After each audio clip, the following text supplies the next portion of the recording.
On SportsCenter, we got some fresh video. The Dolphins going through OTAs, which means it's their first chance to get a look at Josh Rosen on the field, and there he is. Rosen acquired from Arizona during the NFL draft last month.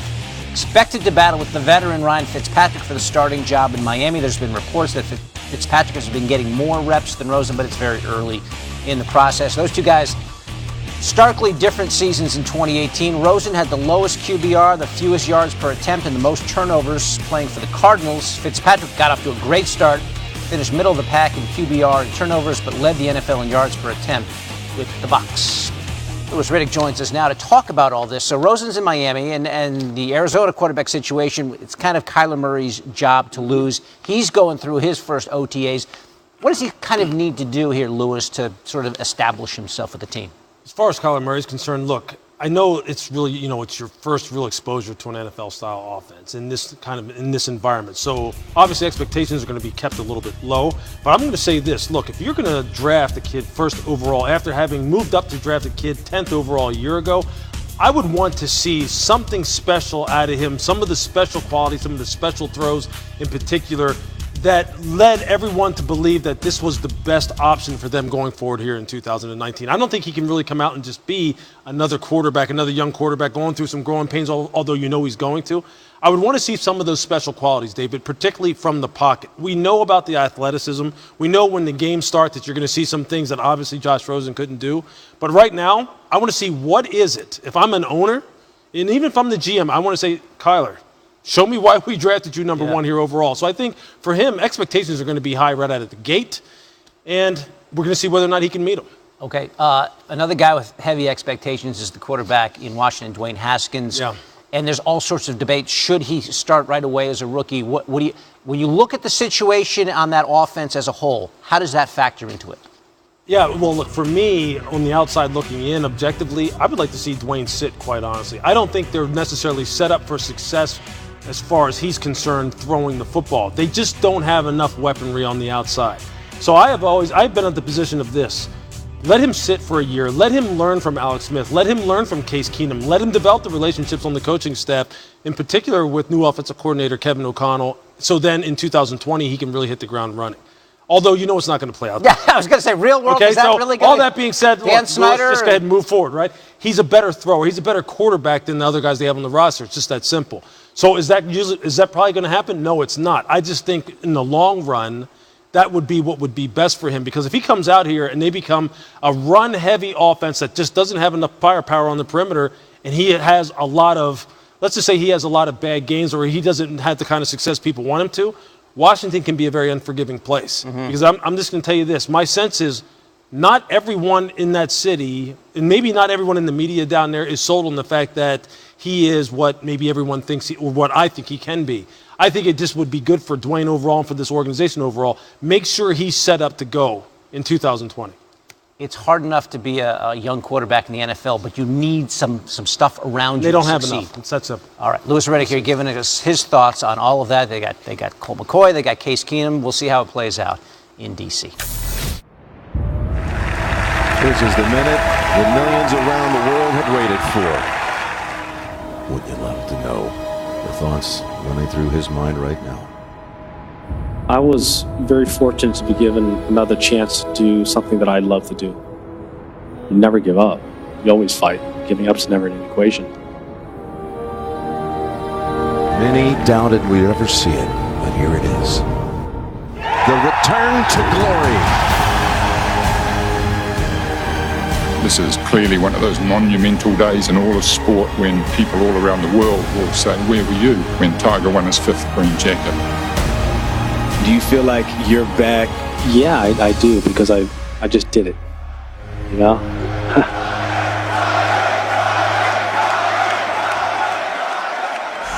Wow, that still gives me chills, folks. New on SportsCenter, Tiger Woods practicing in Farmingdale, New York, as he tries to win consecutive majors for the first time since '06. Woods looking for his 5th PGA championship, which would tie Jack Nicklaus and Walter Hagen for most all time. Woods has already won the U.S. Open at Bethpage Black back in 2002. Here's Tiger today at his press conference talking about another attempt on a major. I wanted to play at Quail Hollow, but to be honest with you, I wasn't ready yet. to start the grind of practicing and preparing and logging all those hours again.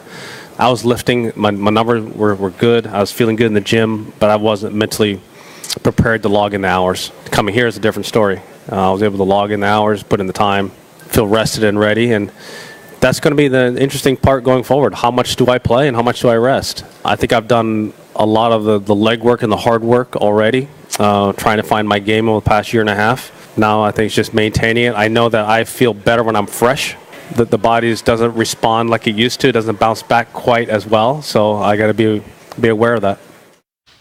I can relate to that, Tiger. Meanwhile, after claiming his 15th major at the Masters, Tiger is back in the chase for Jack's record of 18 major titles. He takes aim at number 16 this week at the PGA Championship. Our Scott Van Pelt looks ahead to golf's major schedule, where Woods has had previous success. 15's been a long time coming. More than a decade without winning a major championship, so let's not wait as long. The nostalgic dust has settled from that final Sunday round at Augusta, and the golf world turns its attention to the next major on the calendar. And now that he's won his 15th major, even if Tiger Woods hasn't openly turned his attention once again to his chase of Jack Nicklaus, we can. The Golden Bear famously won his 18th and final major at the 1986 Masters. He was 46 years old. Using that age as the measuring stick, Tiger, who's now 43, will have 15 majors played between now and the time he says goodbye to 46. They'll be played at 13 different venues. 9 of those courses have already hosted a major during Tiger's career, and he's won at 6 of them.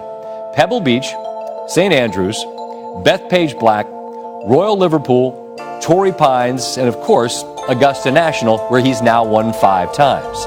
I would not be surprised if he gets another one this year. As we tee off for the PGA Championship, Tiger pursues major number 16 on one of those courses, Bethpage Black. His win there came early in his career when the cold and ruthless chase of Nicklaus was defined by the word inevitable. Now, maybe not so much. And while time might not be on his side, familiarity certainly is. Can he win again on these courses he knows so well, where he has experienced so much triumph? Well, nobody knows.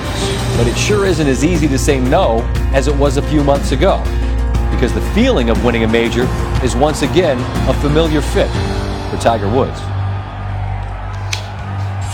Here we go again, folks. So, well, looky here. What do we have? Tiger Woods and Brooks Koepka. They open as co-favorites to win the 2019 PGA Championship, according to Caesars. Can they get it done? We shall see. It'll be interesting. David, I'll send it back to you. Okay, Carrie. Tiger's focus this week may be challenged. He, his girlfriend, Erica Herman, who is also the manager of his restaurant, and the restaurant itself, which is called The Woods and situated in Jupiter, Florida, are being sued for the wrongful death of an employee who, after working a shift at the restaurant in December, drank alcohol before being killed in a driving accident.